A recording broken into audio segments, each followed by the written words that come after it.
প্রধানমন্ত্রী তারেক রহমানের পরিষ্কার পরিচ্ছন্নতা কর্মসূচির অংশ হিসেবে খাল পরিষ্কার করলেন ঢাকা মহানগর উত্তর বিএনপির নেতাকর্মীরা। উত্তরার মেট্রো স্টেশন সংলগ্ন খালে চলে এই কার্যক্রম। বৈরী আবহাওয়া উপেক্ষা করে সকাল 11টা থেকে বিকেল 5টা পর্যন্ত 30 থেকে 35 জনের একটি স্বেচ্ছাসেবী দল নিয়ে লেক পরিষ্কারের কাজ চালিয়ে যান ঢাকা মহানগর উত্তর বিএনপির নেতারা।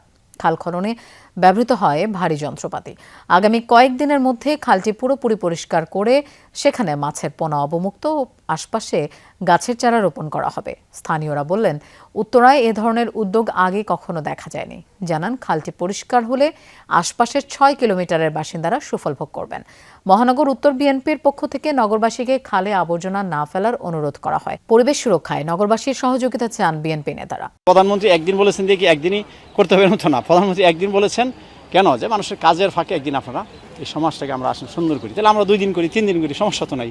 অনেক দল আছেন, তা আমরাও তো 7 দিন করতেছি এখন টানা। তো এই জন্য কাজের পরিস্থিতি বুঝে আমরা কাজ করি সবাই।